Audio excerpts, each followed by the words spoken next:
자, 그 다음에 이제 우왕 관련된 내용을 볼게요. 이 우왕은 이제 공민왕의 아들로 이제 왕위가 즉위 됐는데, 이때 이제 검은세족들의 보수 반동 정치가 행해졌어요. 특히 이제 우왕 같은 경우에는 처음에 왕이 되려고 하지 못했죠. 그래서 그 당시 이제 그 누구야 공민왕의 부인인 제 이름을 까먹었는데 그 공민왕의 이제 왕비는 우왕보다도 이제 왕족 중에 한 명을 내세워갖고 이제 왕을 세우려고 했는데 그때 이제 이민이 적극적으로 반대를 해가지고 결국에는 이임의 후원을 아래서 우왕이 즉위를 했어요. 그러니까 이제 이민이 왕을 세웠으니까 당연히 이민이 권력을 누릴 수밖에 없잖아요. 거기에다 이제 영웅반과 임경미 같이 이민의 이제 세력들이 이제 붙어가지고 이제 뭐냐면 권력을 장악했다. 그래서 이제 그 이인, 영웅방, 임경민들 검문 세력들이 우왕을 옹립하고 왕권을 장악함으로써 신흥 유신에 대해서 우위를 차지했고요. 그 다음에 이제 친원 정책으로 해결했죠. 아까 이제 말한 것처럼 명나라 요구가 너무 가혹했기 때문에 반원 감정이 반명경 감정이 이제 확산되기 시작했고 그걸 이용해서 이제 검문 세력들이 권력을 이제 그 이걸 이용해서 검문 세력들이 친원 정책으로 해결시켰다. 이때 친원이라는 것은 원나라는 이미 망했고요. 예전에 이제 원나라 쫓겨난 북원 있죠. 북원과 관련된 정책들이야.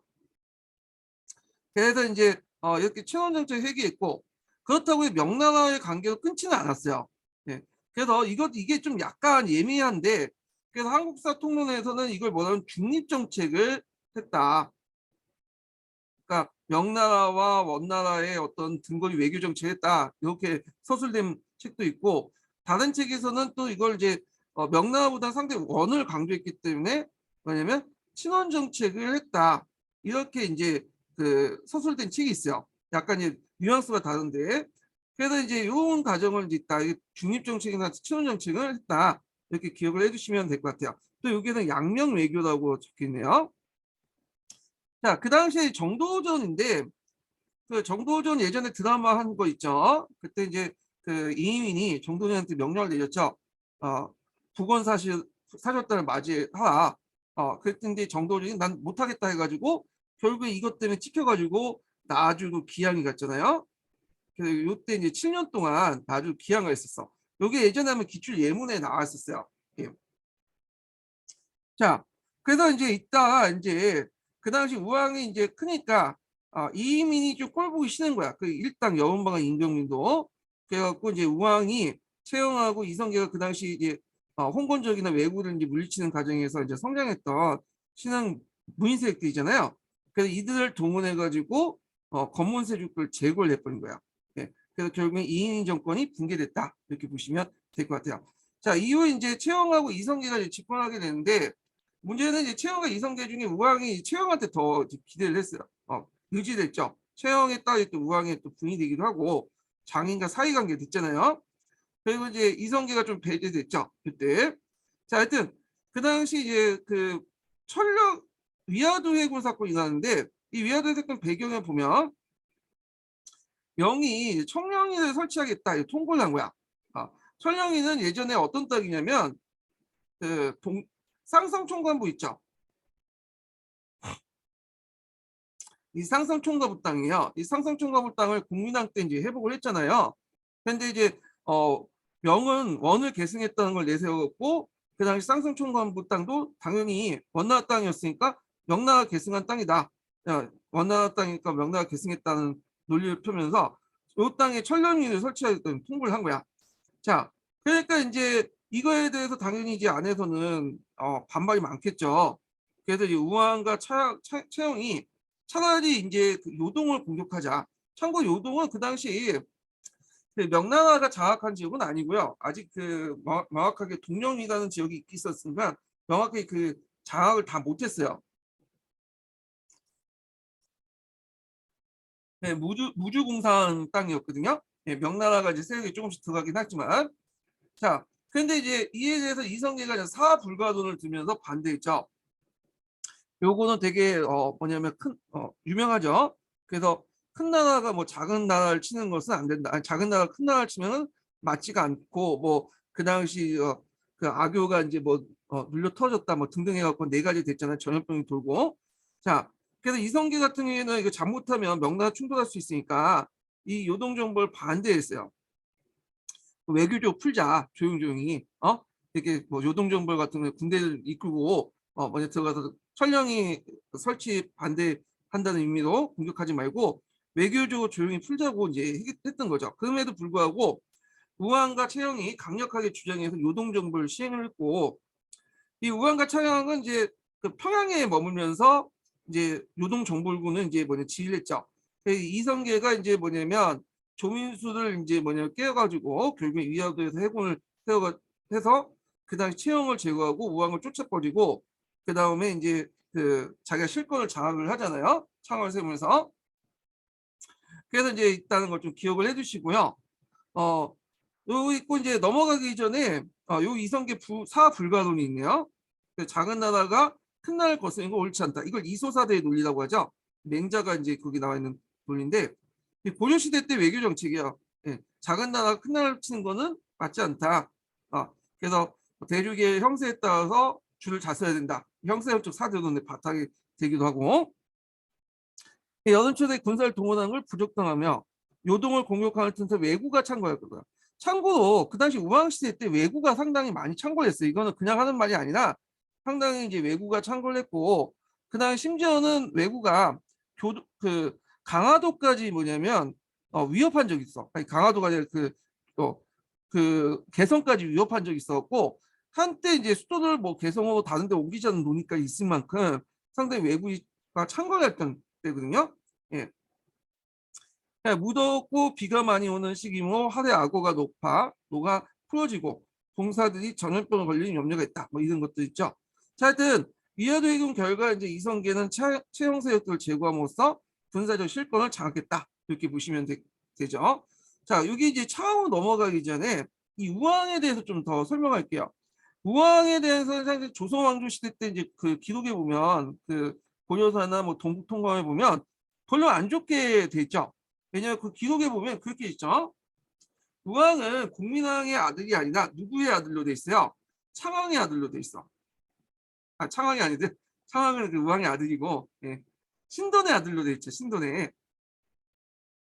그래서 이제 신돈의 아들인데 그 당시 신돈하고 이제 그 신돈의 첩중에 반야가 있었어. 반야. 그래서 반야하고 신돈 간에 짝짓기를 해갖고 이제 얘를 우왕을 가졌는데, 이때 이제 이 우왕을 공민왕한테 바쳤다는 거야. 예. 그래서 낳은 아이다. 그 신돈의 자식이고, 심지어는 이제 어떤 기록이 있냐면 그 자식조차도 옆집 아이가 바꿔쳐기해서 실제로 신돈의 아이들도 아니다. 이렇게 얘기를 해요. 예. 그리고 나서 이제 뭐냐면 이렇게 얘기하는데, 그런데 이거는 솔직히 말해서 이제 그 좀 조작됐다고 이제 보고 있어요. 학자들이요. 예. 실질적으로는 이제 그 공민왕의 아들이 맞는데, 공민왕하고 이제 누구의 아들이야? 공민왕하고 그 당시 이제 순정왕후 한씨의 아들이다. 한씨는 원래 빈이었는데 나중에 이제 이 우왕이 왕이가 되면서 순정왕후로 이제 좀 약간 종칭됐죠. 추종됐죠. 그래서 한씨간의 낳은 아들이고, 낳은 아들인데 나중에 이제 조선에서 그 당시 우왕과 차왕을 깎아내긴 과정에서 이렇게 했다. 그 배경이 됐던 것이 이제 뭐냐면 두 가지 논리죠. 예. 우창 비양선.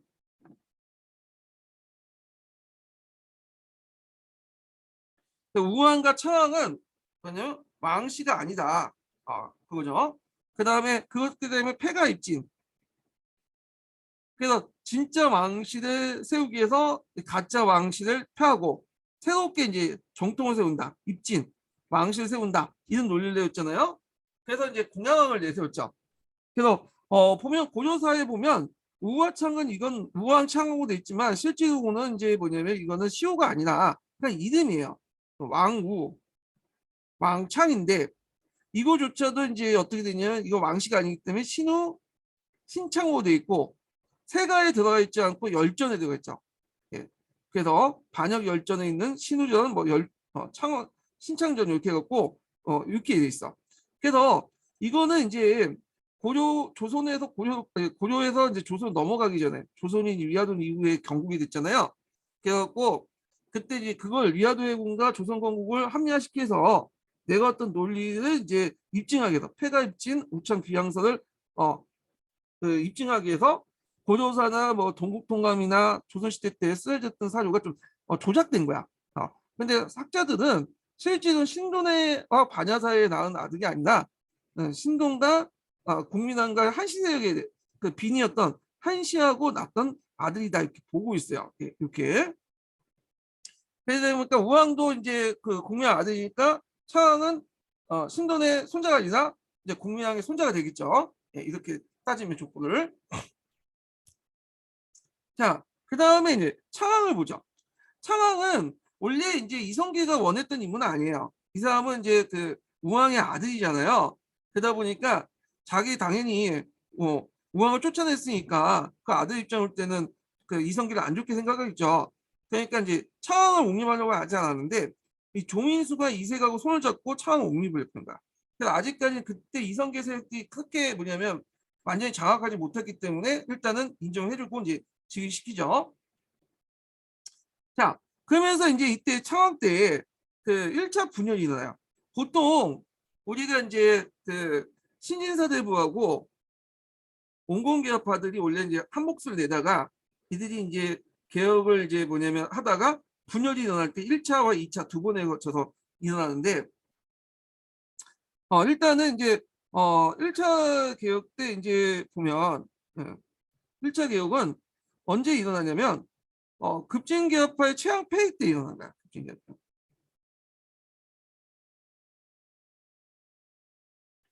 폐가 입진이라고 하죠. 폐가 입진. 네. 요 놓을 때. 그래서 이제 청왕 말기 때 그때 이제 공공개혁파들은 폐가 입진에 반대해가지고 청왕을 계속 옹립하고 있고 이에 대해서 이제 급진개혁파 공양왕을 뭐냐면 그 내세웠고 이제 하려고 했잖아요. 그래서 위화도 회군까지는 신진개혁파와 이제 온건 사대부들이 온건파 그러니까 신진사대부와 온건파 사대부들이 협력했지만 이때 폐가 입진을 둘러싸고 한번 이제 떨어져 나가요. 이때 이제 주도했던 이제 온건개혁파들 이색 같은 사람들이 떨어져 나가죠. 온건개혁파 중에. 그리고 아직까지 정도전은 폐가 입진에 대해서는 찬성을 했어요. 네. 그래서 이때 이제 처왕을 폐위하는 모임은 이제 흥왕사에서 있는데 망흥산과 흥왕산과 거기에서 했는데 거기에 이제 정도전이 들어와서 처왕이 왕시 집필주의 때문에 잘라내야 된다 이렇게 주장을 했거든요. 근데 이 정도전마저도 뭐냐면 2차 그 분열 때 다시 온건개혁파에 돌아서게 되다. 온건개혁파에 돌아서는 사건이 이제 뭐냐면 2차 분열은 윤희 이초 사건 때문이에요. 이 뒤에 들어가지만 자 윤희 이초 사건을 계기로 되었고 그때까지 아직 남아있었던 이제 정몽주 같은 이런 세력들도 결국에는 이성계를 떠나게 되죠. 그래서 신진 온건파들이 이제 두 번에 걸쳐서 분열되겠는데 위화도 해군까지는 협력했던 그 세력들이 1차 때는 이색 같은 세력들이 폐가 입진에 반발해갖고 떨어져 나갔고 온건파로 이제 넘어갔고 2차 때는 윤희 이초 사건을 계기해서 정몽주 같은 사람도 떨어져 나갔다 이렇게 보시면 되겠죠. 그래서 이제 그 내용도 좀 기억을 해두시고 그래서 이 내용들 보시면 될 것 같아요. 네. 그 정도전에 이때 정몽주가 났겠죠. 이게 무슨 의미를 쓰는지 모르겠는데 여기 온건개혁파는 이제 정도전 세력들이 떨어져 나간 거야. 정도전이 아니라 정몽주. 정몽주하고 정도전이 이렇게 대립을 했다. 이렇게 보시면 돼요. 네. 자, 그만 볼게요. 자, 이때 이제 전제개혁을 둘러싸고 신진사대부의 분화가 됐는데 그때 이제 신흥 유신 내부 사이에도 입장 차이가 분명하게 드러났어요. 위화도 회군까지는 이제 같이 협력을 했죠. 금진사대부는 이성계가 이제 전제개혁을 당한 권문세력과 급진사대부와 이제 이성계 같은 경우에는 그 당시 권문세력과 온건파 사대부들이 가지고 있는 경제 기반을 약화시키려고 했고 그거에 대해서 이제 온건파들하고 급진개혁파들 이제 입장이 좀 달랐죠. 자, 그 온건파들은 전시가 체제를 그대로 유지한 채 이건 가사된 사전만 그대로 유지하자 이렇게 이제 주장을 해요. 그래서 가사된 사전은 뭐냐면 공존인데도 이제 이게 세습이 되면서 그 뭐냐 사전화된 거 있거든요. 원래는 그 공존인데 사전화된 거 이건 좀 나중에 얘기할게요. 그래서 그 공전인데도 사전화된 거, 자기가 이제 간직에 있지 않음에도 불구하고 계속 수주권 얻는 그 토지도 있어요. 이걸 가산세 사전이라고 얘기하는데 요것만 개선하자. 그래서 운영의 전시가 운영에서 나타난 문제점만 개선하자 이렇게 주장을 하죠. 그래서 한 개의 사전에는 한 개의 주인이 일전 일주일 원칙이 하죠. 그래서 중축되는 그런 수요권을 정리 좀 하자. 근데 급진개업파들은 어떻게 하냐면 아주 뭐라고 하냐면 이제 토지를 다 몰수해서 공존을 만든다는 거야. 요때 공존은 수조권상 공존이 아니에요. 소유권상 공존이야. 이걸 인구 비율에 따라 토지를 분배한다. 개구수전이라고 하죠. 그래서 농민을 뭐냐면 자장로하자. 그래서 심지어는 병작제까지도 없애려고 하는 거죠. 그러니까 이거는 완전히 수조권뿐만 아니라 수요권뿐만 아니라 소유권조차도 뭐냐면 폐지하려는, 그러니까 소유권을 다 뺏어서 공존화시켜 버리는 급진적인 개혁이죠. 물론 이제 급진 그 개혁파들의 주장은 이게 먹혀지지 않아. 이게 이거 하다가는 난리 나지. 그래서 온건개혁파는 좀 더 약간 급진적이지만 이제 좀 물려나죠. 일단 어떤 식으로 얘기하냐면 그 당시 이제 그 가전법이라는 새로운 토지 제도를 만들어서 그 당시 조선 정부에 협력했던 그 신진사대부들가 공역자들에게 토지를 지급하는 제도로 수조권 내에서만 개혁하는 것을 물려나긴 하지만 초창기 때 주장은 아예 소유권까지 다 없애보려고 했다. 그거죠. 그래서 이제 위견 차이가 있었는데 이런 위견 차이를 결국에는 가시적으로 드러나서 이제 분열된 사건이 아까 얘기한 뭐냐면 폐가 입진 사건이에요. 그래서 그 당시 창안과 우왕은 왕실 핏줄이 아니기 때문에 뭐냐면 고려 그 새롭게 왕실 핏줄을 다시 세워야 된다. 그래서 끊어졌던 이제 왕실을 다시 뭐냐 부흥시켜서 참된 그런 뭐냐 정통 왕실을 세워야 된다. 자, 이때 이제 이색이 이제 반발해 갖고 이제 퍼져 나갔죠. 그래서 이렇게 전제 개혁을 둘러싸고 신진사대 분화를 배경으로 해서 이걸 이제 완전히 공식화된 것이 이런 폐가 입진 사건이다. 이렇게 보시면 될 것 같아요. 이걸 계기로. 자, 가전법 관련된 개혁은 이제 나중에 뒤에 토리도 있으니까 그때 좀 얘기를 하도록 하고요. 자, 결국에는 이제 폐가 입진을 논리가 폐가 입진을 내세워가지고 그 당시 이제 그 급진파 사대부들이 공양항을 옹립을 했어요. 공양항을. 그리고 공양항 3년에 거의 이제 좀 넘어갈 직전이죠. 가전법을 공포했다. 기존의 공사정적을 불태우고 건물세조 농장을 몰수하고 가전법을 실시하고요. 그래서 사전개혁을 통해 국가의 세수 대상을 토지 확보하여 국가재정 확충시키고 이성계 일파와 신진관리의 경제적 기반을 마련하고 건물세조 강점한 사전을 확보했다. 자, 이 가전법과 관련된 내용은 뒤에 있으니까 그때 좀 살펴보기로 하고요. 자, 이때 또 온건파 사대부를 제압을 했는데 이때 이제 일어난 그 빌미가 됐던 사건이 이제 뭐냐면 윤희 2조 사건하고 척불론을 내세웠죠. 척불론을. 그래서 이 윤희 2조 사건을 계기해서 2차 급진파 개혁파와 온건개혁 또 분열이 일어나요. 이때 이제 앞에서 언급한 것처럼 정몽주가 처음에는 6대까지 폐가 입진까지는 그 이성계 편을 뒀는데 이성계하고 이제 손절하게 되죠. 그래서 이제 온건개혁파로 이제 정몽주 따랐던 인물들이 온건개혁파로 다시 분열되기 시작하는데 나가 떨어졌는데 급진개혁파로 나왔는데 자 윤희 2초라는 사람이 뭐냐면 자, 윤희 이초라는 사람이 이제 도망을 갔어요. 그래서 이제 그 당시 이성계가 집권하니까 도망을 가고 그 이제 명나라의 예부에 가서 꼬발린 거야. 무슨 꼬발이냐면 이성계하고 이성계 옹립한 공양왕이 그, 그 보니까 공양왕은 종신하는 이성계 친척이고 이성계 공양왕이 짝짝꿍해가지고 요동을 공격하려고 한다. 명나라 요동을 명나라 치려고 한다. 그래갖고 이제 그때 이제 그걸 반대했던 이색 같은 고려 재상들 다 그 뭐냐 기항을 보냈다. 유별나고 살해를 했다.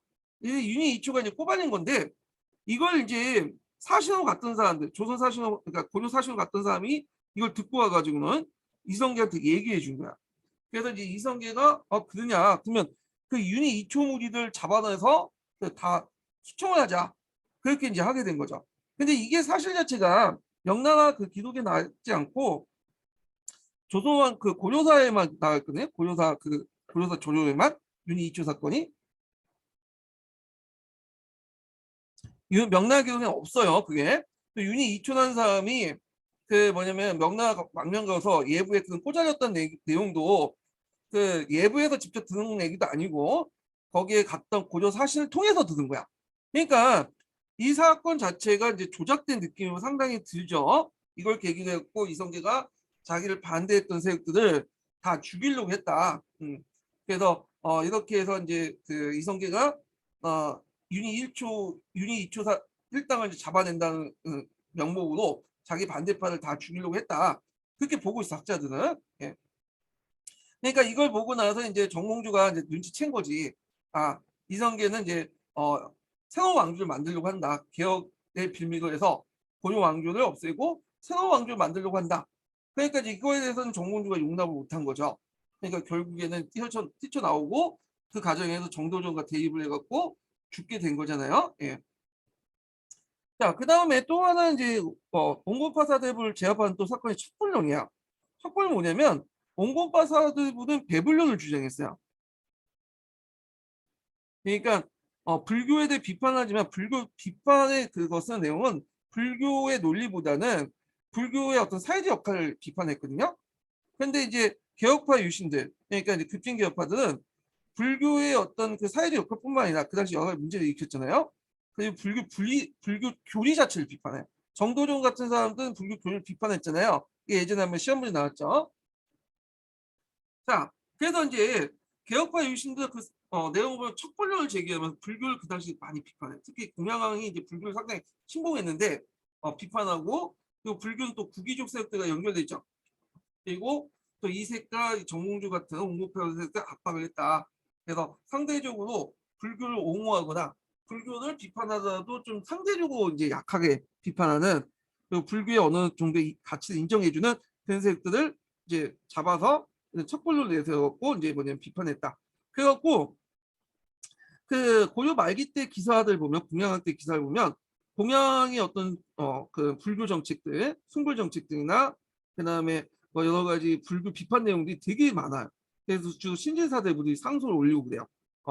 그래서 이성계가 거기에 관여하지는 않은 것 같아. 이성계 자체는 거기에 관심이 없었고 오히려 이성계는 나중에 불교를 또 신봉하고 그러잖아요.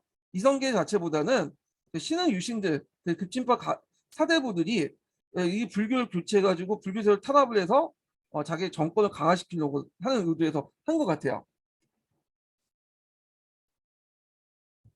자, 그래서 이제 정몽주가 죽음을 볼게요. 이성계가 말을 타다가 낙마를 하죠. 예전에 그 며칠 전인가? 몇 달 전에 그 이성계 낙마한다고 말 타다 낙마해서 말을 직접 그 넘어졌잖아요. 그래서 말이 부러져 가지고 다리 부러져 갖고 말이 죽었다고 해서 동물 예우 단체에서 막 비난하고 그랬는데 하여튼 이성계 낙마 사건을 계기로 해서 이성 강간들이 이제 개혁파 사대부를 탄압했는데 이때 강간들은 이제 정봉주가 중심으로 한 온건파 사대부들이 들이죠.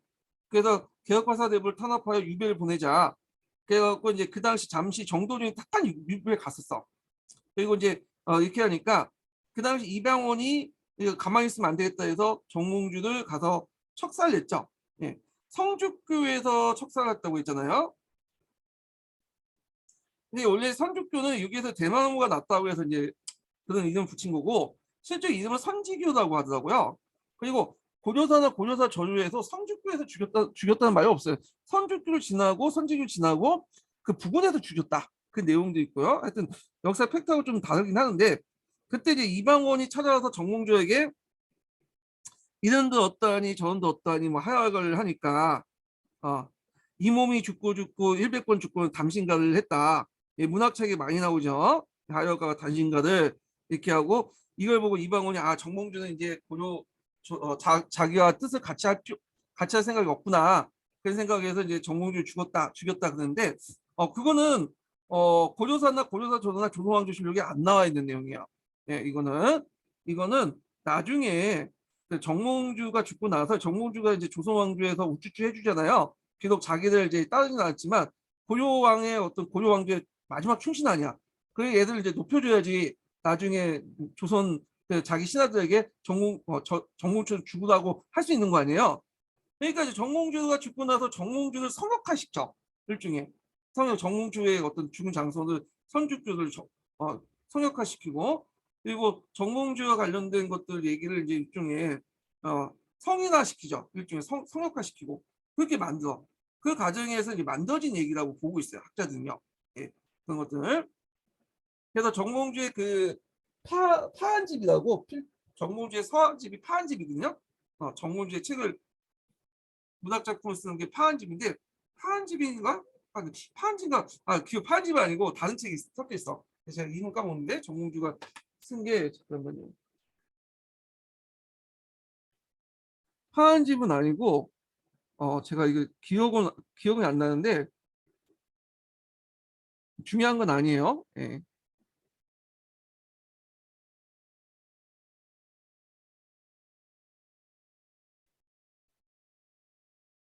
예. 중요한 건 아닌데 하여튼 정몽주가 쓴 문집이 있어요. 나중에 문집이 정리를 했는데 그 문집에 실려 있는 거야. 예, 문집에. 그래서 후에 이제 각색됐다, 예, 만들어졌다, 각색된 게 아니라 만들어진 거라고 이제 보고 있죠. 예. 파한집은 이인도가 썼네. 파한집과 헷갈렸는데 정몽주가 쓰는 그 문집이 있어요. 아니, 정몽주의 작품을 만든 그 문집이. 예. 하여튼 제가 이름을 잠깐 까먹었는데, 자, 하여튼 그 정몽주 관련된 내용 이제 봤고요. 자, 거기에 이제 온건개혁파하고 역성파 이제 뭐냐면 그 내용을 볼게요. 여기 차이들. 자, 온건개혁파는 국어파라고 하고, 그 다음에 그 역성파 신파파라고 하는데, 그 이유는 국어파는 이제 고려 왕조를 이제 뭐냐면 받들어 모신다, 그 틀 안에서 개혁하자는 내용이고, 역성파, 급진개혁파 같은 신파파, 그러니까 유신 지지라고 하죠. 고려 왕조의 틀에서 벗어나서 조선 왕조를 새롭게 만들어 갖고 하자. 음. 그런 이제 주장들이죠. 주장을 했던 파들이 역성파인데, 다수는 온건개혁파예요. 그래서 고려사나 고려사 저도 보면 마치 이제 온공 개혁파가 급진 개혁파가 더 많은 것처럼 됐지만 실제로는 역성파가 소수파였어요.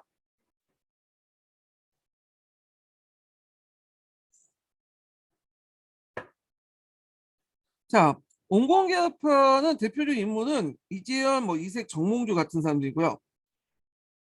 그다음 역성파는 정도전, 남원, 조전 이런 사람들이죠. 그래서 상대적으로 볼 때 이제 온공 개혁파는 급진 개 정치적 경륜이 많고 정치적 지위가 높은 사람인데 반해서 역성파는 정치적 지위가 낮다는 거. 그 다음에 경제 위치와 경제관을 보면 온건개파는 상대적 대토지 소유를 가지고 있었고, 그리고 토지 소유를 인정하는 것은 중소지주의 이익을 보장해 주자는 사람이고, 이에 반해서 이제 역성협파는 중소지층이고 대토지 소유를 정리해서 토지 제도를 전면적으로 개혁하는 그런 사람이다. 그 다음에 주례의 공개념 개념을 도입했죠. 그래서 그 당시 정몽주가 제일 많이 봤던 책이 두 가지 책이에요. 맹자, 주례, 이렇게요. 그래서 정몽주가 나주에서 정도전이죠. 정도전. 말 정몽주라고 한다. 네. 정도전이 이제 나주에서 많이 봤던 책이 맹자나 주례인데, 이 맹자에서 이제 역성혁명론이라는 그 논리를 창시했고요. 그다음에 주례에서 공개념 같은 것, 토지 공개념 같은 것들 들어왔죠. 그래서 주례 공개념 도입을 했다. 그래서 공익 우선주의를 내세웠다. 그래서 이제 심지어는 급진적으로 이제 초창기 주장은 이제 아예 토지 소유권조차도 뭐냐면 없애려고 했죠. 근데 이거 자체가 이제 너무 가격하기 때문에 현실적으로 이제 수조권을 다시 조정하는 방식으로 이렇게 이제 했던 거고. 자, 옹건개혁파는 유학자면서도 불교 타협적이에요. 네. 그래서 불교의 어떤 사회적 역할, 이런 토지 확장이라든지 고리되는 이런 것들을 비판하지만 불교 이론 자체를 어느 정도 인정했어요. 그래서 이걸 억불론, 배불론이라고 하죠. 그러니까 유와 유교 불교는 동도론, 같은 도를 공유하고 있다. 그러니까 불교의 현실적 기능을 인정하고요. 그리고 그 당시에 온건개혁파든 역성용파든 불교에 대해서 비판적인 하죠. 비판적이고 하고 또 차이가 좀 있긴 하지만 공통적으로 이든 불교에 대해서 상당히 많이 알고 있어요. 예, 얘네들. 그래갖고 유학자이면서 또 불교에 대해서 상당히 많이 알고 있고요. 그 나중에 이제 정도전이 불교를 비판했던 것도 불교를 어느 정도 알고 있기 때문에 비판할 수 있었던 거야. 예. 근데 역사학파는 불교를 이단시하죠. 배척해요. 척불론이라고 하죠. 그래서 성리학만이 도통을 가지고 있고 성리학만이 도학이다. 뭐 이런 것들을 강조해. 그러면서 이제 불교를 비판하면서 불교의 논리까지도 비판하게 돼요. 네, 이런 것들. 그래서 대표적인 게 이제 정도전에 쓴 불시작변 같은 거 있죠. 그래서 그 관련된 내용이 예전에 기출문제 나왔거든요. 자, 성리학의 입장을 보면 이 그 온건개혁파는 이해평준에서 간념적 윤리적 적용이 있고 패도 정치를 반대하고 왕도 정치를 추구하고요. 그 다음에 성리학을 기본으로 이제 보고 있는데 반해서 이 역성학파는 겉으로는 성리학자인데 패도 정치를 인정해요. 그래서 심에 의한 통치를 인정하는데 그래서 이제 한당 유학적인 어떤 기질도 있어요.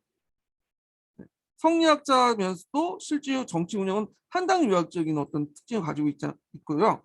왕도 정치는 기본적으로 인정하긴 하지만 왕조 교체기 때는 패도 정치도 어느 정도 인정해줘야 된다. 이런 것들 있죠. 그렇지만 기본적으로 이들도 왕도 정치예요. 그렇지만 가끔씩 이제 맹자의 역성을 두면서 왕조 교체기 때는 패도 정치는 인정을 해야 된다. 이렇게 이제 했던 입장이고요. 그 다음에 그 주례에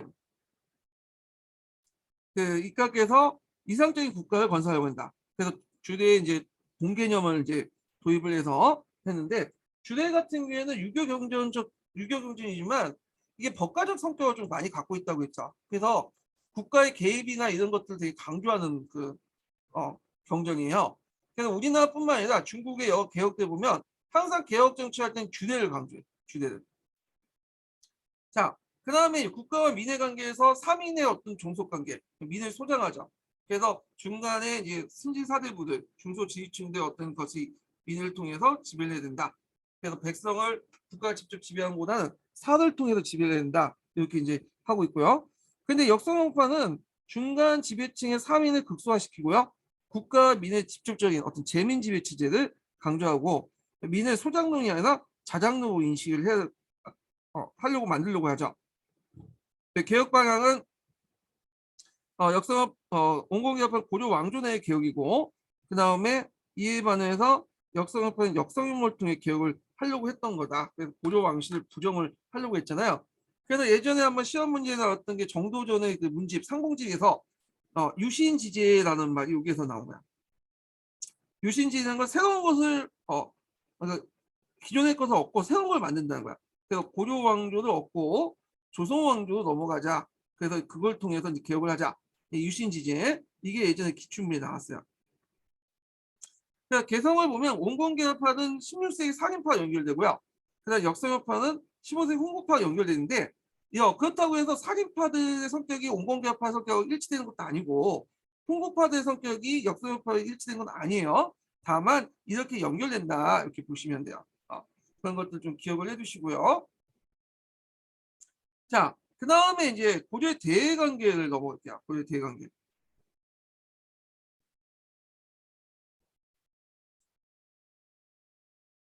그래서 이 고려 대외관계는 시험 문제 많이 나오죠. 여러분들 이제 기출 분석을 해보시면 고려의 대외관계가 상당히 많이 나온다는 걸 알 수 있을 거예요. 여러 가지 배경을 볼 수 있는데 일단은 고려는 조선과 달리 평화 시기가 별로 없었어요. 조선은 여러분들 역사 보면 중간에 임진왜란하고 병자호란이 있긴 있었죠. 예, 근데 그거 두 개 외에는 앞뒤로 200년 동안은 거의 뭐냐면 주변에 국지적인 어떤 소요전만 있을 뿐이지 거의 된 평화식이었어. 그거는 왜 그러냐? 조선 같은 경우에는 이 명청 교체기를 제외하고는 대개 보면 명나라와 청나라가 주변의 국제 질서를 주변에 있는 그 세력들을 완전히 잡고 있었거든요. 패권을 장악하고 있었어. 그래서 동아시아 패권을 완전히 장악하고 있었기 때문에 명청이 국권할 때는 그렇게 뭐냐면 주변 민족으로부터 침입이 없었다 조선이. 다만 명청 교체기나 뭐 임진할 때만 좀 약간 큰 사건이 있었고, 근데 상대적으로 고려 시대 때는 고려가 건국할 때부터 송나라가 있었죠. 이 송이 제대로 이제 뭐냐면 명과 금처럼 예전에 당처럼 주변을 통제를 했으면 되는데 이 문치주의 때문에 통제를 제대로 못했거든. 그러다 보니까 이제 뭐 거란족이니 금나라니 뭐 이렇게 몽골족인이 등장하면서 이게 이제 한 번씩 송을 치잖아요. 점령하고 그때 이제 송을 칠 때 중국 대군을 침공할 때 공격할 때 한 번씩 우리나라를 쳐 또 압박을 하죠. 왜냐하면 우리나라가 이제 여기 있으니까 여기 중국을 본격적으로 침략하기 전에 우리나라가 후방을 공격할 수 있기 때문에 후방을 안정화시키기 위해서 이 고려를 완전히 복속할 필요가 있었어요. 그러다 보니까 이제 거란족들이 쳐들어오고 그다음에 금나라가 사대 관계를 요구하고 그다음에 원나라가 또 치잖아요. 그러니까 이런 것들 때문에 이제 고려는 항상 전쟁에 시달렸다는 거야. 조선에 비해서. 두 번째 학계에 이제 그 주요 논리가 있는데 학계에서 이제 보면 조선은 사대주의를 내세웠죠. 사대주의 정책을 내세웠잖아요. 그래서 이제 일본 애들이 식민사관 애들이 이 조선을 보면서 봐 너네들은 중국한테 맨날 사대주의를 내세우고 사대 정책을 했지 않냐 이렇게 이제 얘기를 했죠. 그런데 이거에 대해서 이제 그 학계에서는 이 조선의 사대 정책과 다르게 고려는 똑같은 사대주의를 내세웠지만 사대를 내세웠지만 그냥 주의가 아니라 정책이다. 조선은 이념적인 성격이 강하고 이것도 조선 후기 때 등장한 거고 고려는 그 겉으로는 이소사대 형사학적 사대로 내세웠지만 실질용은 그때그때 자기 실리를 차렸다. 사대 정책을 내세웠고 고려의 어떤 자주적인 어떤 외교 정책 이런 것들을 내세워서 고려의 외교 정책 자주적인 사대 정책을 내세웠고 뭔가 사대성론 타율성론 같은 것들 있죠. 사대주의가 그 타율성론을 방박하기 위해서 이걸 되게 강조해요. 그러다 보니까 고려의 대외관계 관련된 문제가 좀 많은 것 같아요. 이 두 가지 이유 때문에. 자, 그래서 이제 한번 볼게요. 자, 여기 보면 고려와 상대했던 나라들이 많았죠. 왜냐하면 송나라가 구심점을 제대로 못 잡고 있기 때문에 그래요. 명과 청나라 달리. 그래서 요 나라가 촉이 있어. 요는 거란족이 있었던 나라죠. 그래갖고 10세기 때, 11세기 때 있었고 크게 세 번에 거쳐서 공격했어요. 물론 세 번을 해도 국지전이 여러 번 있었긴 했어요. 예. 그다음에 금이 있죠. 금은 여진족이 세운 나라죠. 12세기 때 우리 밑에 있었던 민족이었는데 컸죠. 그래가지고 이제 이때 이제 사대 관계를 맺고 압박에 굴복을 해서 사대 관계를 맺었죠. 이자금 정권 때. 그 다음에 이제 원나라가 등장하죠. 몽골족. 몽골족도 이제 13세기 때 우리나라를 쳤잖아. 예. 중국을 공격하기 전에 후방을 안정시킬 목적으로 쳤어요. 한 7번에 거쳐서 쳤어요. 물론 이제 여러 번의 작은 침범은 있었지만 크게 볼 때 7번에 거쳐서 쳤고 그 다음에 이제 고려 말기 때 들어가면 이제 또 중국에서 홍건적 그 다음 외국 이렇게 있었잖아요. 그러다 보니까 상당히 복잡 다단했다. 외교 관계가. 그래서 전쟁이 상당히 많았다. 이렇게 보시면 될 것 같아요. 자, 고려가 건국하자 초창기 때는 5대 19국이었죠. 그때는. 그런데 이제 강종 때인가요? 강종 때 이제 5대 19국에 송나라로 변경이 됐잖아요. 그래서 앞에서 얘기한 것처럼 송나라 건국하니까 고려 강종이 이제 송나라 눈치를 보면서 자기의 그 독자적 연호를 폐지시켰다고 그랬죠. 예. 자, 그러면 송나라를 볼게요. 대개 보면 이제 그 고려 시대 때 이제 정책 중 외교 정책이 당대 목표가 있어요. 친송 정책과 북진 정책이야.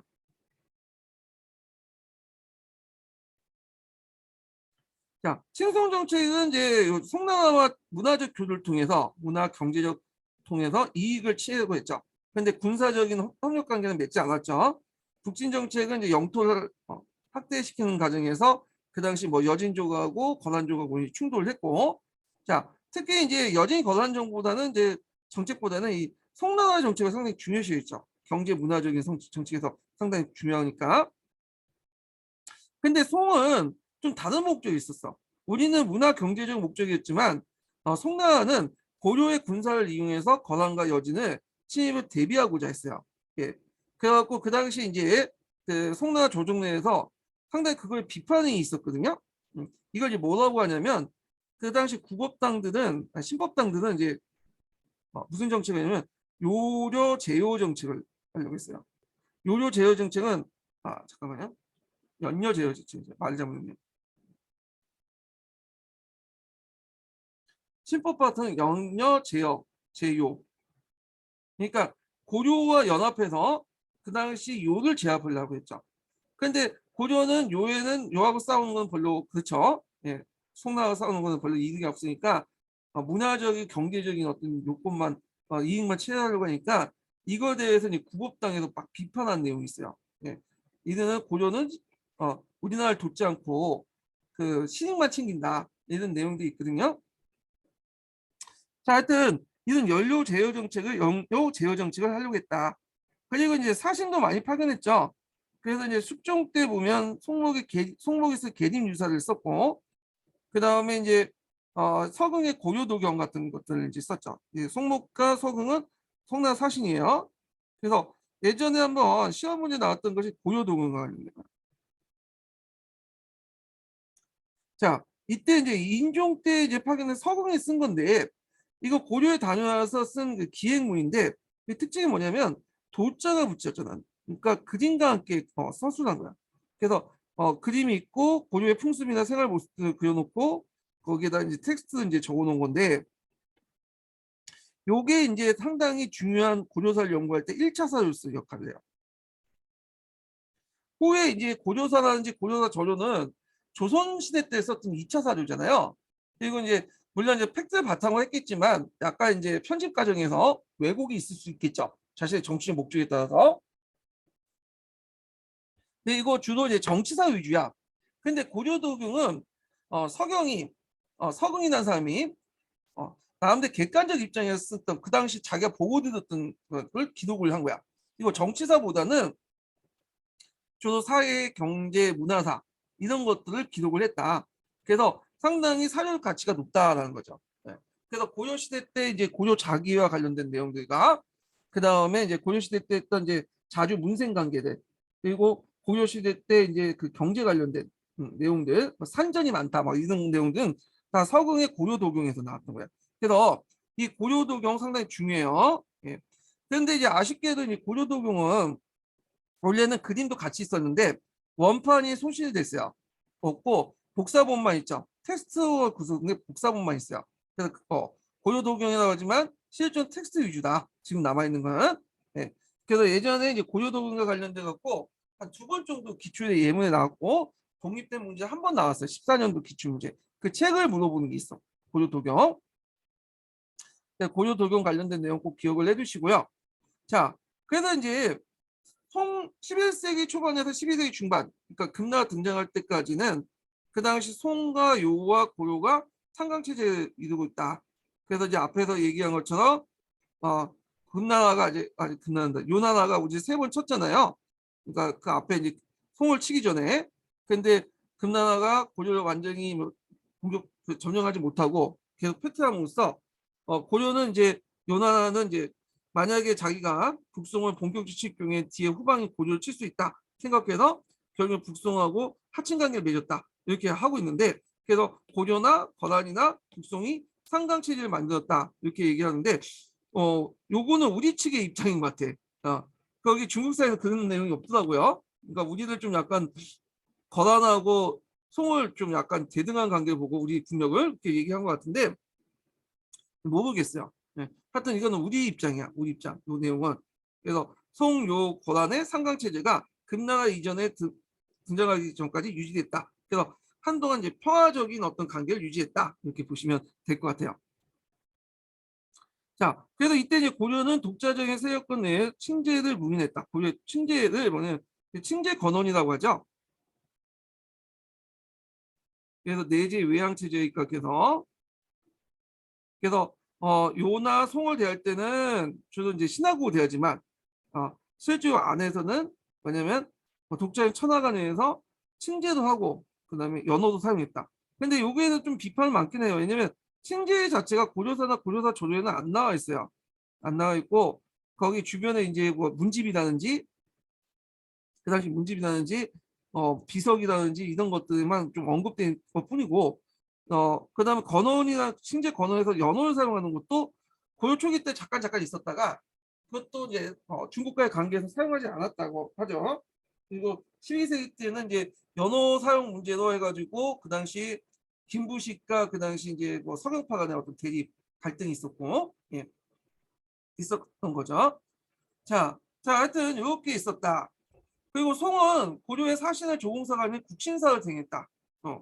그래서 대등한 관계를 본 거야. 조공사는 상하 관계를 반면에 국신사는 이제 대등한 관계를 봤다는 거.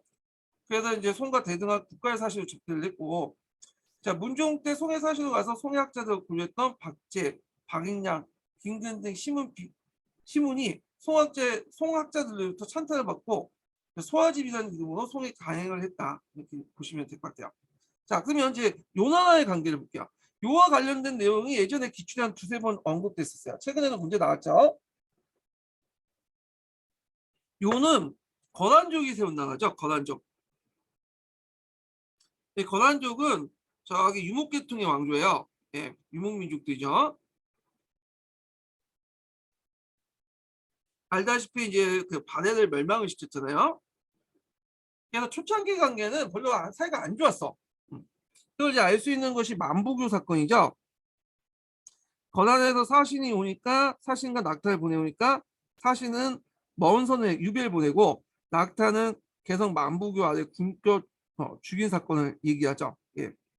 뭐 여러 가지 복잡한 감정도 있겠지만 일단 북진 정책에 걸림돌이 됐고 우리 같은 계열의 이제 바레를 멸망시켰다 그런 것도 있고 뭐 이런 게 볼 수 있는데 그리고 이제 태조가 남긴 훈요 10조에 보면 거란을 금수의 나라로 규정하고 계속 경계토록 했고 권한의 풍수는 본받지 말도록 이렇게 얘기를 하고 있죠. 예. 그래서 요 관련된 내용도 있고요. 그 다음에 정조와 강종 때 보면 정조 때 예전에 한번 시험 문제 나왔는데 강군을 설치했어요. 그래서 그걸 지휘하는 강군사를 뒀고요. 자, 근데 이제 요거는 권한 침입 방지가 1차적 목적이지만 예전에 얘기한 것처럼 어떤 목적도 있냐면 그 당시 호족들이 갖고 있는 이제 지방군들 있죠. 호족들 병력들을 양민들을 일종의 중앙 그 지방군을 편제하려고 해요. 거야. 호족들의 병력들. 그래서 지방군을 편제해서 왕이 직접 통제를 하는 목적도 있어요. 이 목적도. 그래서 이제 청천강을 넘어서 압록강 사이에 넘어 요 사이에 이제 성과 진을 설치했다. 이렇게 보시면 될 것 같아요. 예. 그래서 있고 그 다음에 이제 권한에 이제 침입 볼게요. 세 번에 거쳐서 침입했죠. 물론 중간중간에 이제 작은 침입도 있었어요. 예, 그래서 그 신편한국사나 뭐든 그런 데 보면 그 중간중간에 침입들이 되게 많이 나와 있거든요. 근데 우리가 그것까지 다 볼 필요 없고 큰 줄기 침입만 보자고요. 그래서 세 번만 보는데 통론이나 교과서는 1차 침입, 그 다음에 2차 침입, 그 다음에 3차 침입 이렇게 있죠. 자, 1차 침입은 성종 때 일어났고 2차 침입은 현종 때 두 번 일어났죠. 예. 그러면 이제 보면 자, 그 1차 침입은 원인은 보면 고려 북진 정책과 친송 정책이야. 권한의 입장 올 때 이제 그 당시 권한은 중국 본토를 공격하려고 했죠. 북송을. 그런데 고려하고 송의 관계가 너무 긴밀하면 고려가 송의 요청을 받고 뭐냐면 뒤를 칠 수 있잖아요. 그러니까 권한 입장 때는 그때는 상당히 이제 뭐냐면 대비하기 힘들겠죠. 왜냐면 요가 그렇게 병력이 많지가 않아요. 인구가 많지 못하기 때문에. 그다음 후방을 공격당하면 안 되니까 송나라 공격하기 이전에 후방의 안정적 확보가 필요하기 때문에 고려를 자기한테 복속시켜나 적어도 금하고 그러니까 송나라 관계 끊어놓으려고 했어. 예. 근데 이거는 고려와 그 요의 관계뿐만 아니라 뒤에 이제 몽골족이나 그다음 만주족이나 다 똑같아. 중국 본토를 치기 전에 한 번씩 건드려 그래갖고 후방 안정시켜 놓고 우리나라 안정시켜 놓고 쳤던 거죠. 예. 그래서 이제 이런 것들 좀 기억을 해두시고 예전에 한번 그 거란치의 배경 중에 시험 문제 나온 게 있어요. 자, 그러면 이제 거란이 먼저 압록강 하류에 내원성을 쌓아서 그 당시 여진과 고려가 송과 고려한 걸 저지했는데 내원성의 위치가 어디냐면 요거는 이제 오늘날 의주야, 의주. 내원성이 여기 압록강에 의주가 있어요. 그러니까 요거는 한반도 아래에 있는 거죠. 거기에 있으면서 내원을 쌓고 여진과 고려가 송과 교류를 차단하려고 했다. 자, 그리고 나서 이제 뭐냐면 소송령이 그 뭐냐면 70만 대군을 이끌었죠. 그래서 이제 공격을 해오죠. 근데 말이 70만인데 학자들이 70만이라고 좀 보긴 그렇고 되게 중국적 기록에서는 뻥이 많기 때문에 공짜 하나 빼는 게 나아요. 한 7만 정도의 병력을 이제 가지고 있다고 보시면 돼요. 예. 그래서 주로 이제 기병을 가지고 이제 공격을 했는데 이때 이제 그 안윤진 전투에서 크게 패배를 해요. 그때 중남자 대도수의 요격을 받고 실패를 했다고 하거든요. 그 대도수라고 보니까 대시성이니까 우리가 이제 아 이건 바레계통의 유민이다 이렇게 보시면 되겠죠. 바레계통의 유민들의 자손이다. 그래서 예전에 거산하고 한번 많이 싸워봤잖아요. 바레계통이. 그래서 그때 뭐 검찰을 동원했다라는 기록이 있어요. 검찰은 뭐냐면 바레가 이제 기병 위주잖아요. 기병을 쭉 이렇게 나가는데 검찰은 여기에다 창을 꼽아요. 창을 꼽고 여기에다 이제 마차에다 창을 꼽아서 쭉 나열해. 그러면 기병들이 이걸 장창을 이제 마차에 꼽힌 장창을 보고 돌리고 들어가 공격할 수 없겠죠. 공격하면 이제 말의 목을 찢을 수 있기 때문에 그래서 검찰하는 것은 차에다가 마차에다가 장창을 뭐냐면 연달아 끼워놓은 도구다 이렇게 보고 있는데 하여튼 이 안윤진에서 패트를 내갖고 그때 이제 잠깐 물러나서 이제 안윤진에서 물러나서 이게 안윤진이죠. 이것도 외워두세요. 안윤진도 그 공군의 개정 교과서에 나와 있더라고요. 예, 나올 수 있어. 예전에 KBS 역사 스페셜에서 나와 있는 거고요. 그래갖고 이제 일단 물러나죠. 안윤진 주변으로 물러나고 계속 이제 사신을 보내서 항복하라고 위협을 해요. 예. 자, 그러니까 이제 이 항복 요구에 대해서 이제 고려 조정은 두 가지 의견이 있어요. 하나가 주화론과 주전론이죠. 주화론은 뭐냐면 그 요나라가 원했던 땅을 욕을 보니까 요나라가 이제 뭐 자기는 고구려를 뭐 계승했고 뭐 그 소리를 했잖아요. 그래서 너희들 뭐 그 대동강 이북 땅들은 우리 땅이다 뭐 이렇게 하니까 요나라 공격한 것은 영토 때문이다. 그러니까 차라리 그냥 서경 이북의 땅을 떼어주자. 할지도를 주장해요. 깔끔하게 떼어주자. 근데 이제 주전론은 이게 반대를 하죠. 이 주전론자의 대표적인 사람이 누구냐면 서희예요. 서희. 이 사람은 외교에 능통한 사람이야. 그래서 그 당시 국제정세 판세를 잘 읽었던 사람인데 이 사람이 보기에는 소송령이 요나라가 원하는 것은 땅을 떼는 땅을 달라는 게 아니라 우리하고 송나라 관계 끊는 것이 주 목적이다. 이것도 보니까 이미 소송령은 이제 한번 안윤기에 패배를 해갖고 한 물려놨다. 그래서 지금 간망만 하고 있다. 그러니까 우리가 어느 정도 요구 조건을 제시하면 소송이 물러날 것을 간파를 한 거죠. 그래서 이제 서희가 이제 그 당시 누구야 성종한테 다가가서 얘기를 한 거죠. 내가 이제 가서 단팔 짓겠다. 그래서 소송령하고 서희하고 단팔 지었죠. 그래서 소송령의 주장을 보면 고구려는 신라 땅에 일어났는데 고구려 땅을 차지했으므로 이거 첫 번째 이유와 두 번째 이거는 포면적인 이유예요. 이건 땅 문제라고 내걸겠지만 이건 포면적이고 이게 실질적인 이유죠. 가까운 거란 대신에 바다 건너 송날 섬긴다. 그러니까 우리들 이제 섬겨다. 뭐 이런 내용이에요. 자, 서희는 그 당시 이제 고구려 계승 의식을 내세웠죠. 그래서 이 고구려 계승 의식은 이미 왕건이 국호를 고려라고 정하는 것부터 고구려 계승 의식이 보이잖아요. 근데 이때 성종 때는 육두품이 뭐냐 주 정치권을 장악했기 때문에 신라 계승 의식이 뭐냐면 주였어요. 그렇지만 이제 일단 소송령의 위견을 그 뭐냐면 그 깨기 위해서 포면적으로 이제 고구려 계승 의식을 내세웠던 거죠. 자, 고려는 고구려 이은 나라다. 국고도 고려라고 하지 않았냐? 거란의 동경도 예전에 고려 땅에 있으니 점령했다고 말할 수 없으며 그 거란의 동경도 우리 땅이니까 너네들은 우리 그 땅이 원칙 때문에 우리 땅이지 않냐? 뭐 이렇게 얘기한 거죠. 우리가 너희들과 친하게 지내고 싶어도 압록강의 여진족 때문에 도저히 막고 있어서 거란을 오갈 수 없다. 그러니까 차라리 서희는 거란과 고려가 여진을 확공하고 제안해요. 그리고 여진들이 지금 그 당시 장악하고 있었던 땅 여기 이제 뭐냐면 그 땅이죠. 이 연운 16주란다. 어디야 이제 강동 육주죠. 네, 중국사와 헷갈렸어.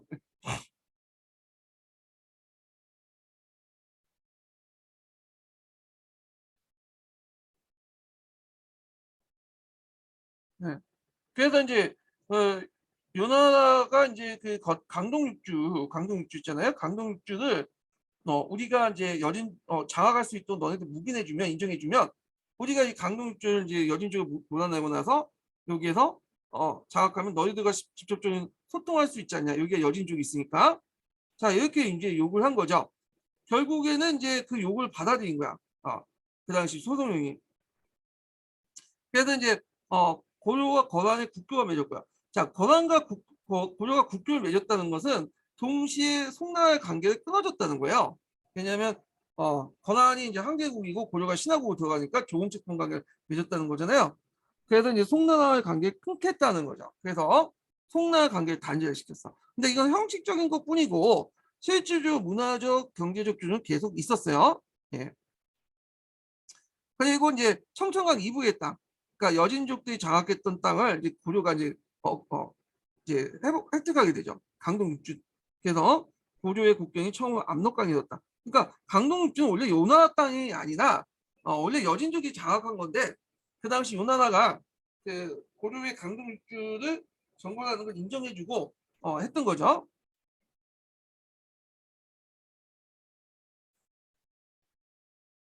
그리고 권한과 이제 조공책봉을 맡게 되니까 권한의 연호를 사용하게 되죠. 그래서 성종 13년부터 권한의 연호를 사용하고 4대 예를 갖췄다. 이렇게 보시면 돼요. 근데 여기 주의할 건 4대 예를 갖췄다 해서 권한이 고려를 지배했다. 복속시켰다. 이렇게 예를 해석하면 안 되죠. 그냥 형식적인 관계다라고 보시면 돼요. 그냥 그 당시 동아시아 국제질서에. 그리고 그 밑에 깔려있는 것은 형세론적 4대론이죠.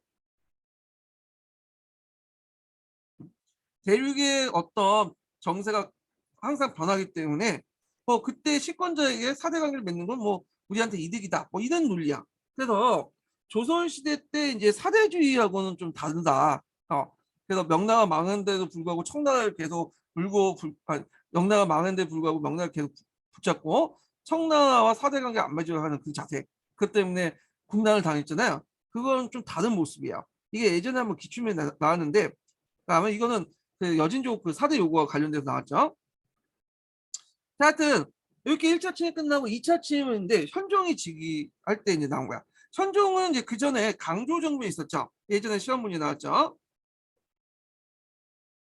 그래서 이제 강조 정부에서 목종을 죽이고 그랬잖아요. 그래서 현종을 세웠잖아. 예.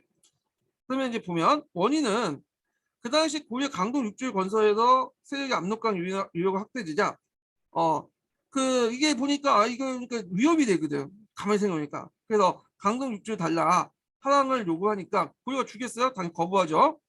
자, 그리고 고유의 군사력 확대. 그 다음에 많은 송과 관계 단절이었지만 실제 문화적 경제적으로 계속 하고 있으니까 마음에 안 든 거지. 그래서 이제 일단 명분이 필요하잖아요. 전쟁할 때 명분이 필요하잖아요. 그래서 요즘에 푸틴도 이제 그 뭐냐면 우크라이나를 침범할 때 나치를 정벌한다는 식으로 명분을 만들어 공격을 하는데 이때 이제 고려 성종이 내었던 명분이 강조의 정병이야. 네. 어떻게 신하인 사람인 강조가 임금을 치냐 전병을 일으키냐 그래서 내가 이제 그걸 본때를 보여주겠다. 그래서 했는데 이거는 명분에 불과하고요. 이에서 성종이 직접 군대를 입고 40만을 들고 이제 공격을 한 거야. 앞에는 이제 뭐냐 소배합 같은 경우에는 소송협 같은 경우에는 그 당시에 7만 정도의 병력을 이끌고 이제 일개 지방 장관이 공격한 거고 요거는 뭐예요? 황제가 고려는 건한 성조가 직접 친정을 한 거예요. 예. 자, 근데 이제 건한군은 흥하진을 공격했어요. 그렇지만 양구의 저항 때문에 함락하지 못하고요. 흥하진을 좀 보면 여기 있죠. 여기 강동 육주가 상당히 그 뭐냐면 노른자 땅이 전략적 요충지는 뭐냐면 일단 그 건한이 이 강동 육주를 지나가야지 개경을 공격할 수 있거든요. 근데 항상 이 건한이 공격할 때마다 2차, 3차 침입 때 이 강동 육주 제대로 점령을 못해요. 일부 지역만 점령하고. 그래갖고 특히 이제 그 첫 번째 그 타겟이 흥하진이에요. 흥하진. 흥하진의 건한이 계속 공격하다가 점령 못하고 거든요. 그래서 우리가 예전에 3차 침입 때 흥하진 전투가 있었죠. 근데 이제 흥하진 전투가 있었는데 3차 침입만 있었던 게 아니라 이미 2차 침입 때나 2차와 3차 사이 중간중간 이제 국지전이 있었는데 이때 여러 번의 흥하진이 있었어요. 전투가 있었어. 그래서 흥화진 전투가 상당히 많았다. 이게 흥화진이 권한하고 그다음에 고려가 이게 부닥치는 어떤 그 요충지 역할, 어떤 접전지 역할을 했다 이렇게 보시면 돼요.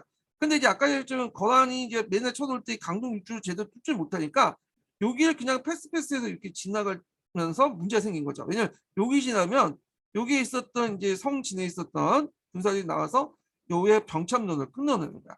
보급이 막히니까 결국 가다가 지쳐가지고 그냥 떨어져 나가거나 개경까지 점령해도 보급이 끊었으니까 보급이 끊어지니까 돌아올 수밖에 없는 그런 구조가 된 거야. 그래서 이 강동 육주가 상당히 전략적 위치가 있어요. 만약에 이게 없었으면 고려는 상당히 윤호한테 당했을 것 같아. 내 생각에는. 자, 하여튼 그 당시 흥화진을 공격했으니 양귀의 저항군은 이제 함락하지 못하고 그 2차 침입 때 크게 활동했던 사람이 양귀예요. 물론 뒤에 죽지만 권한은 이제 뭐 흥화진을 지나쳐가지고 이제 통주를 공격해서 그때 강조의 군대를 패퇴하죠. 예, 강조가 좀 방심을 했죠. 그래서 처음에는 이제 검찰 입국을 이제 와서 푸셨지만 나중에 술 먹고 놀다가 이제 당한 거죠. 그래서 강조가 그래도 잘한 거는 이제 끝까지 이제 고려의 신하는 낫겠다 해서 너한테 배신 붙지 않겠다 해서 이제 사형을 당했잖아요. 그래서 이제 권한은 안동도와 서경을 거쳐서 개경을 계속 남진했어요. 그래서 이제 현종이 이제 적이 쳐들어온다니까 그 당시 개경은 방어성이 별로 없었어요. 그래서 이제 거기에서 버텨봤자 안 되니까 나중에 몽진을 했죠. 그 다음에 고엽기 하공진 같은 사람이 거단 지역에 이제 해서 협상을 시도했고 이때 이제 약간 하공진이 뻥을 쳤죠. 우리 영토는 뭐 수말리고 하면서 너희들 쫓아왔죠? 우리 계속 도망갈 거다. 뭐 한번 쫓아와봐라. 뭐 이런 식으로 얘기를 한 것 같은데. 그러니까 권한은 헌정이 신하의 예를 갖추고 친조하겠다는 조건을 철수했어요. 왜냐하면 앞에서 얘기한 것처럼 이제 이 흥하지 같은 강동 육주 지역이 완전히 뭐냐면 그 회복 하나하나 점령하지 못하고 그냥 패스시켰죠. 그리고 중간중간에 성들도 중요한 성들만 점령하고 기존의 산성들은 공격하지 못했어요. 그러다 보니까 보급로가 끊어지잖아. 계속 시간이 지시 끌 경우에는. 그래서 이제 태각하는 거원군 뒤에는 이제 양규나 김숙훈이 이제 강규와 통주에서 선전을 했고 요 과정에서 양규가 이제 죽게 되죠. 전사하게 되죠. 자, 그 결과를 보면 자, 권한 침입으로 개경 궁궐이 불을 탔고요. 그리고 이때 이제 요이전 시험문이 나왔죠. 부처님 심을 통해서 권한을 무찌러 달라고 기원하는 과정에서 초조대장경이 만들어졌죠. 요게 이제 기출의 예문에 나왔던 거예요. 팔만대장경 만든 배경에서 기출 예문으로 나왔어요. 요거는 대장경 할 때 좀 얘기를 하고요. 자, 3차 침입 보죠. 3차 침입은 예전에 한번 시험문에 나왔어요. 무슨 전투가 나왔죠? 예, 여기 흥하진 전투가 나왔죠.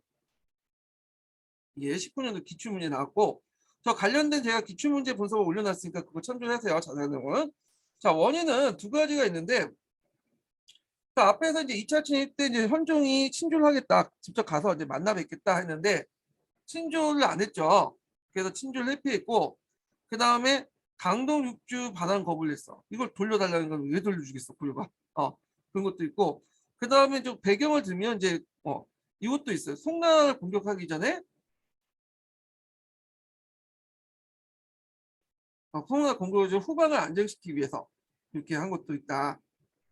그래서 요게 이제 그 뭐냐면 다차사인가 다차원가 거기에 나와 있더라고요. 근데 이건 3차 침입의 그런 세부적인 배경 원인이 아니라 전반적인 배경인데 이거 예전에 답을 할까 말까 이제 논란이 있었는데 제가 듣기로는 이것도 답을 해줬다고 그러더라고요. 3차 침입의 원인으로서. 자, 그렇게 이제 있고 3차 침입 원인인가? 그때 2차 침입 원인인가 그럴까요? 네, 강조 침입. 제가 착각을 했어. 아마 이 강조 침입, 2차 침입 원인 관련된 내용일 거예요. 3차 침입이 아니다. 예. 하여튼 3차 침입 관련된 내용이 이거 있고 자, 전개를 보면 권한의 소갑이 10만 대군을 쳐놨죠. 이거 대부분 다 기병이에요. 네, 기병. 보병이 없죠. 대부분 기병이라는 거. 그래서 이제 기동전을 목표로 하는데 문제는 이제 가다가 흥안진 전투에서 또 크게 무찔렸고 건환군이 흥안진에 또 걸렸어. 강동육주는 이제 보면 여기를 이제 하나하나 격파를 했는데 격파하지 못하고 그냥 지나친 거야. 패스. 네. 그래서 그냥 무조건 개경을 이제 단기간에 점령하려고 이제 한 거죠. 지금 이제 그 러시아군이 우크라이나 공격 비슷하죠. 키이우에만 막 몰빵하니까 도중에 이제 중간중간 그냥 지나치고 정가 선의 지배만 하잖아요. 그러다 보니 정착로가 끊어지고 그러는 건데 그런 경우에 이제 기동전을 이제 막 하는 거지. 자, 그때 고려군은 어떻게 했냐? 천하전수하죠. 천하전수는 뭐냐면 사람들 산성으로 다 이제 뭐냐면 소개를 해요. 그리고 그 주변에 있는 걸 다 불타 없앴고요. 들판에서. 그래서 그 당시 이제 그 뭐냐면 건안군들의 어떤 그 건안군이 가질 수 있는 그러니까 건안이 약탈할 수 있는 식량을 끊어버리는 거죠. 식량을 건안군들이 주변에 있는 들판에서 식량을 얻을 수 있잖아요. 이걸 막아버리고 그리고 건안군이 지날 때 후방을 공격해가지고 보급률을 끊는 방식이야. 이거는 고려뿐만 아니라 정통적 고구려가 그렇게 이제 중국 세력과 싸울 때 그렇게 했던 방식이야. 그 방식이.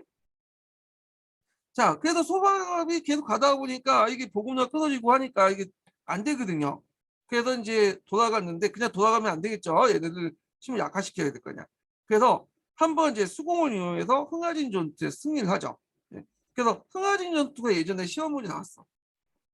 수공을 이용했죠. 수공을. 그래서 있는데 이거를 이제 기주대첩으로 이제 뭐냐면 착각하신 분들이 있더라고. 네. 예전에 한번 시험문이 나올 때 이게 분명히 흥하진년 때 기주대첩이 돼.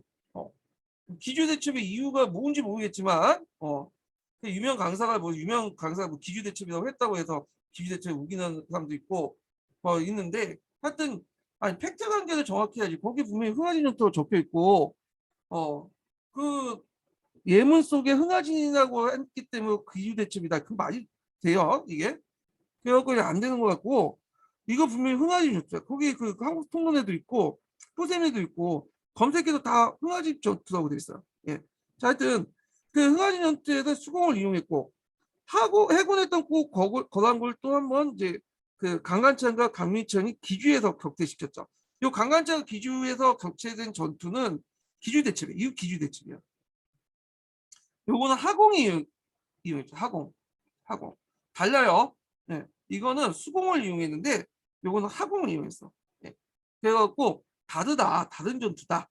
이렇게 흥하진 전투하고 그 다음에 기주대첩에 크게 이겼다는 거. 예전에 흥하진 전투가 시험 문제 나왔고요. 그 다음에 이제 흥하진 전투는 예전에도 몇 번 계속 있었다. 흥하진의 지휘적 요충지죠. 그래갖고 고조가 그러니까 요나 군대가 고조 넘어가기 전에 꼭 거쳐야 되는 곳이기 때문에 그래요. 자, 기주대첩의 의미를 보면 두 나라의 전쟁이 사실상 끝난 걸 의미하고요. 그 건안의 고려에 대한 정책이 군사 동원에서 외교 관계로 변화됐다는 걸 의미한다. 그래서 평화조약을 맺게 되죠. 그래서 이제 건안에 대한 사대 외교가 고려가 요로부터 책봉받은 관계로 바뀌는 따라서 그 당시 국주에 갔던 금수현적 건안 간의 사대이겠다. 그래서 이제 형식적으로는 사대 외교를 맺었죠. 계속 유지되는 거예요. 사대 외교가. 그렇지만 이제 건안도 이제 고려가 함부로 대할 수는 없는 나라는 걸 인식하게 되고 그리고 고려도 이제 건안을 예전에 그다음에 건안족의 나라 해갖고 뭐 금수 취급했는데 이런 그 금수적 건안권도 사라지는 계기가 됐다 이렇게 보시면 될 것 같아요. 그래서 그 당시 고도가 이제 요를 이제 뒤에서 견제했기 때문에 요가 송을 완전히 점령한 걸 힘들게 만들었죠. 그래서 결국에는 요가 송하고 뭐냐면 전형의 맹을 맺게 된 배경이 됐다. 뭐 이렇게 얘기해요. 그래서 성요 고려간의 상강 군영 체제를 유지했다. 이렇게 보시면 되고 금나라가 등장할 때까지 계속 그런 관계가 유지했다. 국제관계가. 자, 그 다음에 전란의 이제 영향을 볼게요. 3차 침입 이후에 국방력 강화 정책을 하게 되죠. 자, 개경의 나성을 축조하죠. 나성은 뭐냐면 도시 주변을 다 둘러싸이는 형이야. 개경은. 그래서 개경에는 예전까지는 별다른 그런 뭐냐면 방어 시설이 없었어요. 주변에 산성 몇 개만 있었고, 그래서 민가하고 그 다음에 그 주변의 가나, 궁궐을 나눌 때까지 다 포함시킬 수 있는 어떤 방어 체제가 필요하다. 그래서 강간찬의 견이도 개경에 나성을 쌓아서 도성 수비를 강화시켰다는 거. 근데 참고로 근데 우리나라는 고구려나 그 당시 고려까지는 나성 중심의 체제는 아니에요. 산성 중심의 체제예요. 전쟁이 일어나면 주변의 들판을 다 불태 없애고 사람들이 산성에 올라가서 항전하는 체제야. 그래서 나성은 좀 맞지가 않아 우리나라에서는. 예, 나성은. 그래서 중국식 그 성체제인데 이 나성 체제가 이제 된 것은 조선 때 들어서 조선 때. 조선 때 읍성이 많이 만들어졌잖아요. 읍성 진간체제라 해서 읍성이 나성 체제야. 이 나성 체제. 근데 고려 시대 때는 어, 나성은 좀 약간 시기한 거다. 주로 이제 뭐냐면 산성 중심의 체제였다 이렇게 보시면 돼요. 그 다음에 천리장성을 축조를 했다. 천리장성은 이제 위치를 보면 여기 있죠. 여기에 있어 천리장성. 네. 그래서 이제 천리장성인데 그래서 어디에서 어디까지냐 이렇게 있는데 여기도 이제 뭐 여러 가지 설이 있는데 뭐 압록강 입구에서 이제 동해안 도롱포까지다. 근데 여기 신의주가 아니라 의주예요, 의주. 네. 자, 의주인데 아마 압록강 의주 제하는 게 낫겠다. 의주. 네. 왜냐 의주는 나중에 이제 넘어가거든요. 들어와. 원래 의주는 이제 그 당시 아직까지는 금나라가 장악을 하고 있었어요. 이건 나중에 금나라 말기 때 이제 넘어오게 되는데 금나라가 아니라 저기 말될 때 거란이 계속 장악을 하고 있었죠. 그래서 이건 요의 말기 때 이제 그 우리나라 쪽으로 들어오게 되는데 아직까지는 아니고 압록강 입구에서 동해안 도룡포까지를 장성을 축조하는데 중국의 만리장성처럼 이렇게 처음부터 끝까지 다 장성을 만든 건 아니고요. 중간에 산성과 성과 지는 단순히 연결시켜줬다. 목체고 연결시키거나 성체고 연결시켜줬다 그런 의미예요. 예. 이걸 통해서 거란족과 여진족들의 어떤 침해를 막으려고 했다. 네, 근데 실질적으로 이 장성이 큰 역할을 못한 것 같긴 해요. 네, 장성보다도 산성체제가 더 효율적이에요. 장성에서 그 많은 병력들 다 깔 수는 없잖아요. 하다 보니까 적은 병력을 가지고 효과적으로 적을 침입하려면 산성체제가 훨씬 더 나을 것 같아요. 네. 그래서 적을 전선을 형성하지 않고 뒤에까지 후반까지 유인한 다음에 선멸시키는 방식이 산성체제가 제일 좋거든요. 자, 그 다음에 현종의 전후 복구 정책을 보면 이거는 이제 앞에 이제 잠깐 언급했던 거 2차 침입하고 관련돼서 이제 보도 포함되어 있는데 초조대장경이 있고 그 다음에 7대 실록이 편찬됐죠. 이 7대 실록은 뭐냐면 우리가 이제 조선왕조 실록 보면 각 왕조들의 실록도 있잖아요. 그래서 고려시대도 있을 거라 보고 있어요. 이게 볼 수 있는 게 7대 실록인데 태조부터해서 목종 때까지 실록이에요. 이게 이제 있을 거다 추정을 했는데 왜냐면 기록이 있어요. 고려사에.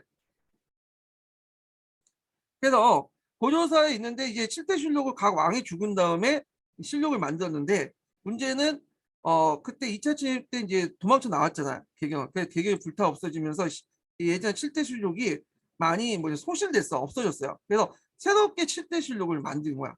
7대 실록을. 그래갖고 이때 이제 뭐 훈련십조가 주적됐다 뭐 그런 설도 있어요. 예. 그래갖고 이제 이때 이제 7대 실록이 있다가 그 후에 또 실록들을 계속 만들었죠. 고려 왕조가. 그래서 나중에 고조선나 고조사 조류의 1차 사료고 있고 근데 이제 아쉽게도 이것도 어느 한 시점에 아마 임진왜란 때 이거 불타 없어질 거라고 고려왕조 실록은 보고 있는데 이때 이제 선종 전에 불타 없었던 7대 실록을 다시 복원시켰다 이렇게 보시면 되고요.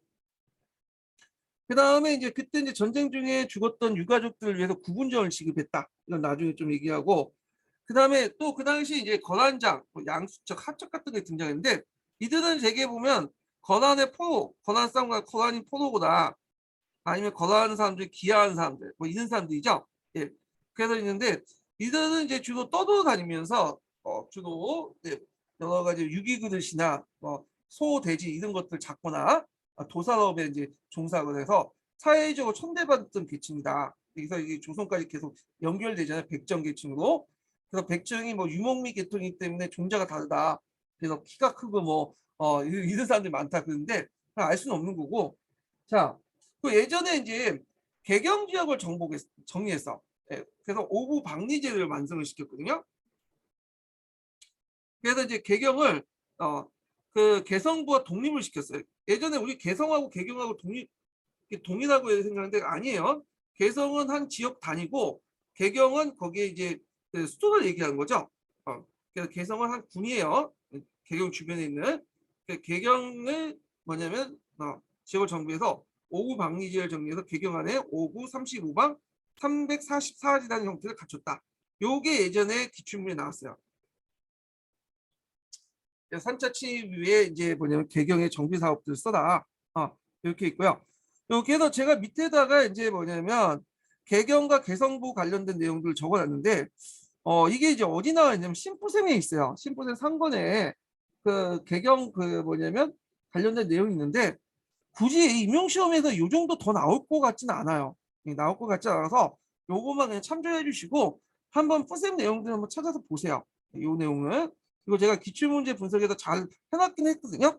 근데 요 정도 전문적인 내용이 나오면 앞으로 틀릴 것 같아 사람들이. 이런 거는 그냥 넘어가시고 이런 것만 정리하시면 돼요. 5구 방지제가 완성됐다. 예, 이런 내용들만. 자, 그래서 이제 있고 세 번째 인증번호 알려드릴게요. 세 번째 인증번호는 18번이에요. 세 번째 인증번호 18번입니다. 예. 그리고 이제 뒤에 있는 이제 여진 관련된 내용은 이제 다음 시간 하기로 하죠. 다음 시간에. 예, 오늘 수고하셨고요. 예, 다음 시간 내일 뵙겠습니다.